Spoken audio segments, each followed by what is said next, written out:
sectorial policies that are in that. I'm told there is industrial policies, renewable energy, IT, GCCs, data center, cloud, building on the vision of a tech-driven Andhra. If you could elaborate a little bit about that, because it's not, I think it's one of the few and unique propositions from a state.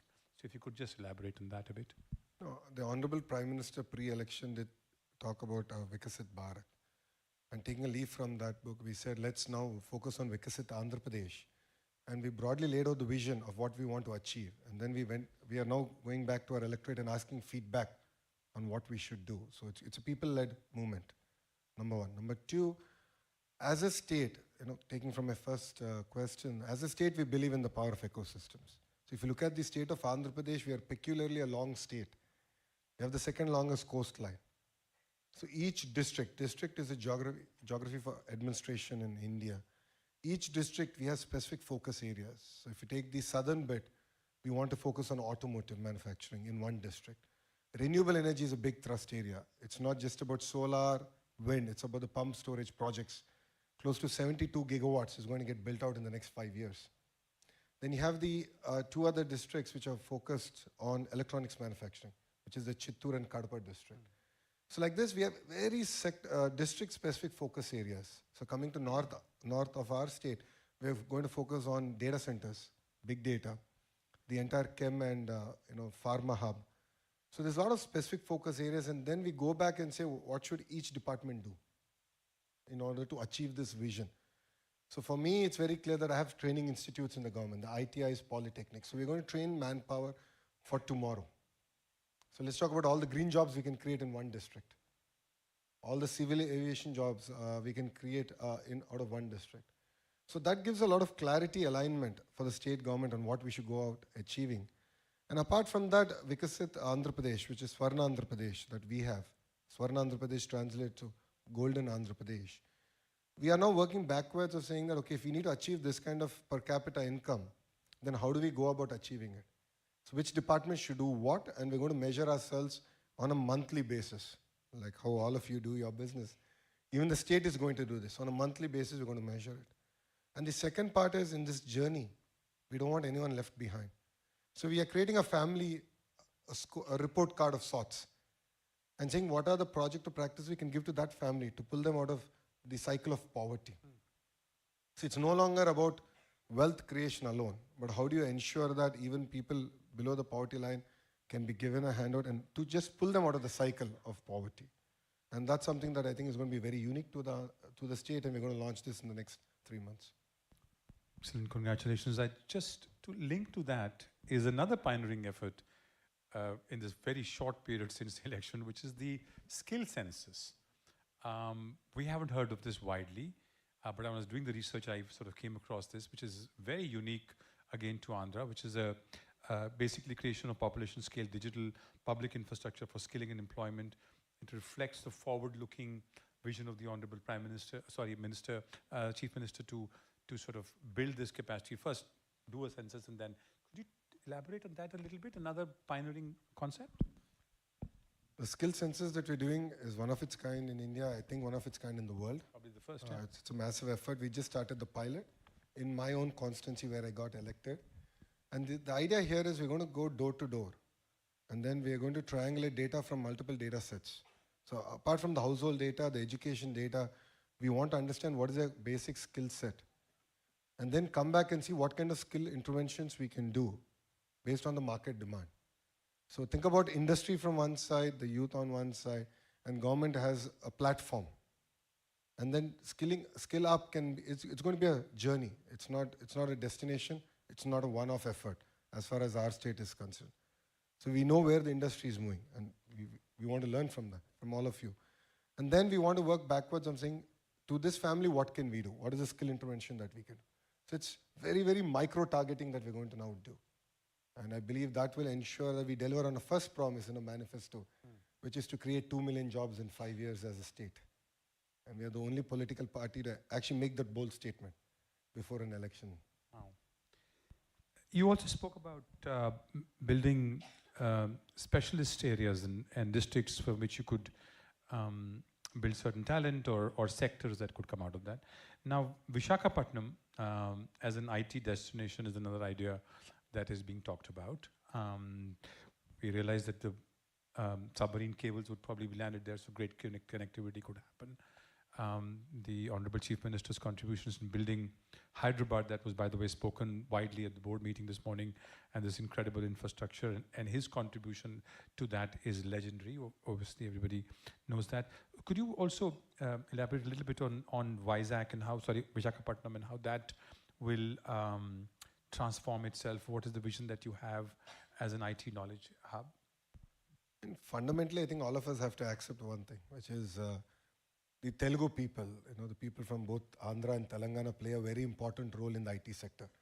And all this points back to the reforms that Mr. Naidu did in his first term as Chief Minister, which is to get a lot of investments in education. So we had a lot of engineering colleges come up. So we have amazing talent. And this talent has gone across the globe. And taking a leaf out of that, what we are looking at as Visakhapatnam is, why can't we ride the wave of big data and the AI ML? So like when you look at Hyderabad, it was all the Y2K boom. So we have a next frontier that we can now do. And that's where I believe that Visakhapatnam can play a very important role. So we have renewable power. It's a beautiful location. So I keep jokingly saying, if Bangalore were to marry Goa and have a baby, that would be Visakhapatnam. It's gorgeous. It's absolutely gorgeous. So it's a great location, amazing manpower, and we have a progressive government, a government which is not just talking about ease of doing business, but speed of doing business. Because though a lot other states have done on ease, but speed is the biggest challenge, because investments have just gone up. And even a month, 2-month delay throws your entire business plan out of whack. So we understand that, and we want to deliver on the speed of business promise. So Visakhapatnam is going to be a focus from an IT perspective, our chemical, pharma perspective, and even medical devices manufacturing. So it's going to be a hub. We're going to do the entire ecosystem. All the ITIs, the polytechnics, all the engineering colleges there are going to focus on creating world-class curriculum and delivering on the promise. I'm going to turn to a bit of a sobering topic, something that you faced immediately after the government took over, which is this devastating and the floods that hit the state. I think in a space of 2 or 3 days, centers, including urban centers, were deep underwater. The response, what I learned secondhand, of course, of the Honorable Chief Minister himself, the bureaucracy, parking their vehicles and buses next to that station, having meetings there. Some of the officers told me that the Honorable Chief Minister would roll up his trousers and be in the flood water often, almost every day. I don't think we've seen that kind of response anywhere. Plus the use of technology, not just the emotional touch, but also the use of drones, AI, big data, using drones to deliver food packets on buildings, and then saying we can't do enough because we can only do one building at a time, and up to 40 kgs of delivery on a drone. That was remarkable. All of this coming together for disaster management, again, something we've never seen in India at this scale. One of the officers told me that he knew in which lane how many refrigerators had been spoiled because of flood, and then worked with the private sector to kind of have that fixed. So could you talk a little bit this, I know it's a disaster, it's a terrible human tragedy, but also incredible opportunity to learn about disaster management using technology and human touch in equal measure. The flood that we had recently was 1 in 248 years event. And as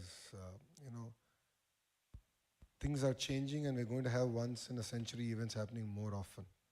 So as a state, we understand that. But this flood definitely caught us off guard. It was a flash flood. In greater parts of the city, we had more than 6 foot water. So, and it was the first time that we had to handle floods. As a state, we've handled cyclones, and we have expertise in that. But then Mr. Naidu, being Mr. Naidu, said, why can't we use drones for delivery? And I remember quite a few of the operators saying that's not possible. I mean, we've used it for agriculture purpose. Being an Indian, we call the Jugaad model.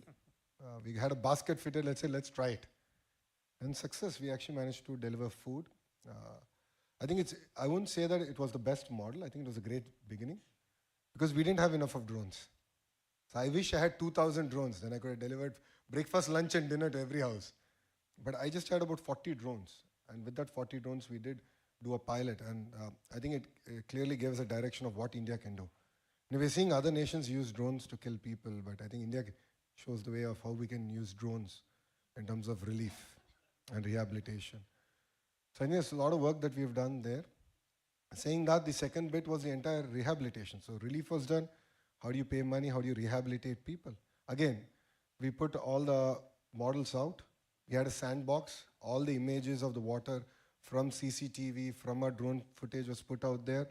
We had all the education institutions across the country and in Andhra Pradesh take a look at it, give us suggestions, start working on the models to tell us at what day, what level of water was in which area.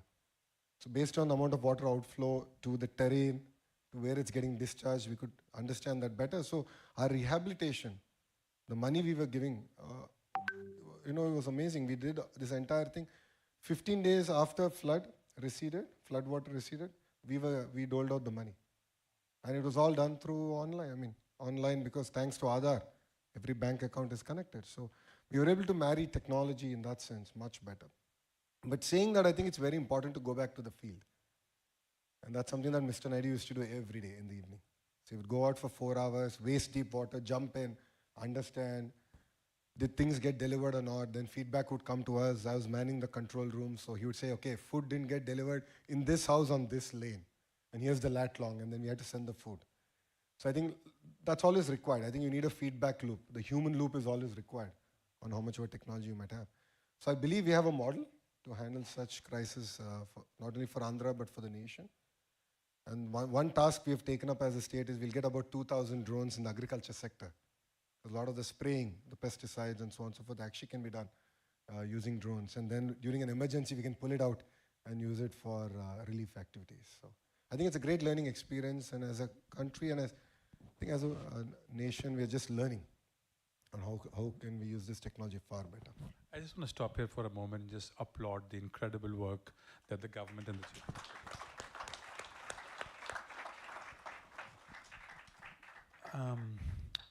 next to a brighter subject, Amaravati project, something that I know the Honorable Prime Minister, Chief Minister is very, very passionate about. It could be, or should be, India's first ground-up AI capital, full of technology, built on the best plans, sustainable, everything that we can dream of. So if you could tell us a little bit about the vision behind the Amaravati project, also called Amaravati.ai, which is a very interesting subtitle for a capital city. How is it going and what is the vision? Because investors would really like to understand that. It'll be a state, a capital that will compete with several very important capitals in the south. With other capitals in the world. We're going to compete with other capitals in the world, and that's our aspiration as a state. So as a state, we got bifurcated in the year 2014. So we are the new state, capitalist state. We started our journey from scratch, and Mr. Naidu is known for building cities ground up. An example of that is Hyderabad. So Hyderabad was built by the Nizam, Secunderabad by the British, and Cyberabad by Mr. Naidu. He has a great contribution in that. So he's known for it, and he brought the same vision, but he said, let's do this from scratch, and a completely green field. And the beauty of this project is not just the technology bit, but the human angle, where not even an acre was owned by the government, it was owned by the farmers. So we pooled the land from the farmers, where developed land went back to the farmers. So how do you make farmers part of this growth, the economic growth that we're going to deliver? So and that's very unique in that sense. And we started off with that project. It is going to be India's world-class city. It's going to be all green powered. It's a city that's going to have district cooling system, like how we have power, water coming and gas coming home. You'll actually have air conditioning coming as service. So we're looking at various efficient models that have been deployed across the world that can enable us to leapfrog as a city. That's one part. The second part comes to the entire knowledge bit. If you look at it, we already have India's premier institutes like SRM, VIT, already having campuses there, and they're creating world-class students, faculty coming out of that area, and more campuses are going to come. So that's where the entire knowledge economy is going to get kickstarted. And saying that, as a government, we are very passionate about real-time governance. We did this in the past between 14 and 19. But now things have changed. Now government can be in your phone. So why should you go to office? And single question is that. So when you push a button, you're able to watch a movie. When you push a button, you're able to get a cab or groceries or lunch or dinner. Why can't government be that responsive? And that's a straight question that I get asked by the Honorable Chief Minister. Saying that phase one, we're working with various platforms, and the phase one, we intend to deliver about close to 100 government services via any platform to your phone, number one. Number two, we want to use AI, and we are in talks, we are actually piloting it. And there are amazing examples of how AI can sort of improve the efficiency of government delivery. And the various instances where I believe we could have done much better than we did in the past. So you'll see in the next 100 days AI being deployed in governance and also helping ministers, bureaucrats take decisions. So we already started this project where we have a digital twin for every minister. And based on the entire social listening, based on the feedback from various sources, it would advise that these are probably the 5 areas you want to pay attention in this week. So we're giving these insights to the ministers, and then we have this entire feedback mechanism. We understand sentiment across various ministries far better today. So 100 days from now, I think I'll be able to present it actually in front of everyone. And then we want to then go down, have a digital twin for every member of Legislative Assembly, so they can understand better what are the pain points, what are the things that we need to now focus on. So 2 quick points. Firstly, knowing Mukesh, he would tell me that if you're going to do that, please do it at US India Forum, the 100-day plan. We would love to have you over and have you present this to the investors. They would love to see this. We would be honored if you would do that. And again, ladies and gentlemen, remember, Amaravati.ai not competing with the best capital cities in India, but with the world. That's the ambition, that's the plan. It's quite incredible. And thank you for sharing that. You spoke about knowledge hubs and universities and Andhra Pradesh's Knowledge City initiative, which is focusing on knowledge. And also looking at building these world-class universities. I can count 4 AI universities: skill, sports, and logistics. Could you elaborate a little bit of the plan here and how it plays into the vision that you've just described? So we're now working with private universities, global universities now to come and invest in our state with a clear vision of what should come in which district. So one university which got added to the list was the entire Civil Aviation University. So we're working with GMR, which is the world's second largest private sector airport operator. And we're working with them on actually building a civil aviation university in Visakhapatnam, because that's where we believe that it can be the hub for it, and where 25% of the global workforce can actually come from Andhra Pradesh. Logistics is going to be closer to where the ports are. Nellore is one district which has a good number of ports. We want to do it there. So with a very sectoral focus, we are now encouraging universities to actually come, start their campuses in Andhra Pradesh. And I'm fortunate to have both hats, Bharat and India. So Bharat hat is the Human Resource Development Ministry. India, of course, is the IT Electronics Ministry. So I'm lucky to have both, and I'm able to steer in terms of policy and what is required. So I keep saying, one size does not fit all. That's quite clear. Things have changed substantially. And what we can deliver is speed of doing business. And as a state, if you see a lot of institutions that wanted to become deemed universities, we created a policy for them to do that. And a lot of universities that want to start from scratch. It's going to be tailor-made for them based on their investment, the sector that they want to enter in Andhra Pradesh. My last question before I ask you to just make a general comment to the investors in the room is that Mr. Naidu was known to be ahead of his time. The policies that you've just spoken about, all of them seem to be either keeping with time, some ahead of their time. At least 2 of them that you mentioned, there are first initiatives anywhere in the world competing with the best capitals. What do you see as the challenges in getting to this vision over the next 5-year period? As you rightly said, Mr. Naidu is always ahead of his time. And as a political establishment, we tend to put the cart ahead of the horse. And you've seen subsequent elections, we have not been able to win.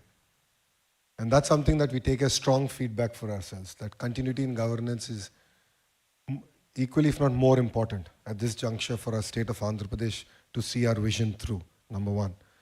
Number two, whatever vision I've shared with you is something that I've already discussed with the electorate, and we go back for constant feedback, and we will involve them in the entire process. And the last bit, I think even the political class or the bureaucracy, I think the last 5 years was a slumber. So I think it's taken us a bit of time to wake everyone up and say, let's move. And with a kind of renewed interest and energy that Andhra is now witnessing, creating that momentum is going to be very critical for us as a state. I think these are the clear three things that we want to go about delivering. And I'm sure that these three delivered, then Andhra Pradesh should be the first $1 trillion economy in India. Thank you. You have some of the largest investors from the United States in this room, existing and potential. What is the message that you would like to give? What is it that you would like them, the process in which they can engage with the government? Few words for the delegates who've flown all the way to be in this meeting. Thank you very much again for having me here. I'm honored. See, Mr. Naidu is a veteran. This is the 4th term. He's the Chief Minister of Andhra Pradesh. But he brings renewed energy. Just to give you an idea of the kind of mandate we got, out of the 175 constituencies we contested, we won 164. That's a 92% strike rate. It's the highest ever even we've witnessed. Saying that, out of the 164, 88 of us are first-time members of Legislative Assembly. In his cabinet, 17 ministers are first-time ministers. So a lot of fresh faces, a lot of energy to do good. All of us are raring to just get going. Andhra Pradesh is, as I said, a very long state, which lends itself very well for decentralized development with clear sectoral focus. As I already stated, we believe in the power of ecosystems. And we are here to deliver on that ecosystem. A lot of work has already been done between 14 and 19. It could be renewable energy, it could be the automotive, the mobility sector. Electronics manufacturing is another great area where a lot of work has already been done. Biofuels, aquaculture, pharma, then you of course have the entire medical devices manufacturing, the IT space. So the state lends itself very well for investments across all sectors. And the beauty of our state is we can potentially be a net zero in terms of carbon emissions as a state. Sheerly because of the 72 gigawatts of renewable energy that is going to come online by the end of our term, which is 2029. So as a state, we are competing with other states, no second thoughts about it. But one thing I can promise to you in Andhra Pradesh is speed of doing business. That's something that other states cannot promise. We will deliver on that. As ministers, we are very committed to it. So every investor who's knocked on my door, we have a WhatsApp group that we create, and then we are in touch with them. And every week we update the investor on what has happened, what needs to be done, what are our hits and misses for the week, where have we fell short, and how are you going to make that up? Because your investments ticket sizes have increased. I mean, now $1 billion investment seems to be a norm of the day. But then a week delay, a month delay, or even a 6-month delay of your project is just going to throw your business plan out of the window. So we understand that, we appreciate that. So we will deliver on the speed of doing business, and we're here to deliver. And last point, for us to deliver this, we have recreated Economic Development Board, which is being headed by a young IAS officer. And we have his entire team under him is coming from the private sector. So veterans from that industry are going to come, join the Economic Development Board. So they'll be your single port of call and your point of contact. And anyone investing over $1 billion in our state will have a dedicated person from the state sitting in your office and delivering on the promises that we have made to you. So I request all of you to look at our state. Please come. You will see the renewed energy that we have, the great opportunities across all sectors. It could be the new capital city. It could be our port. It could be our big data. It could be the petrochem, chemical, the entire pharma ecosystem. There's amazing opportunities out there.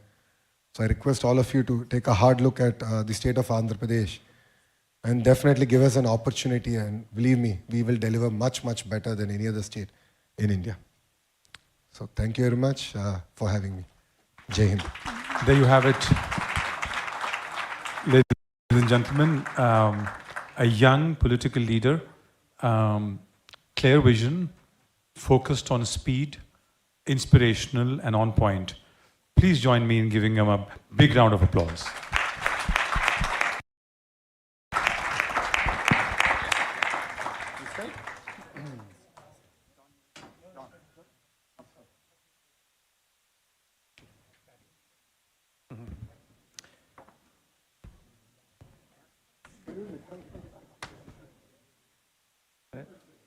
So thank you, Shri Lokesh and Mr. Bhatia, for such a thoughtful and insightful conversation. We're now going to turn our focus to another crucial topic, strengthening the U.S.-India defense ecosystem. It's my honor to invite Shri Sanjeev Kumar, the Secretary for Defense Production at the Ministry of Defense, to the stage. And with him, I'd also like to request Dr. Vivek Lal, Chief Executive of General Atomics, Mr. William Blair, Vice President and Chief Executive for Asia and India at Lockheed Martin, and Mr. Jeff Shockey, Senior Vice President, Global Relations at RTX, to join the Secretary, along with Sonia Singh, the Editorial Director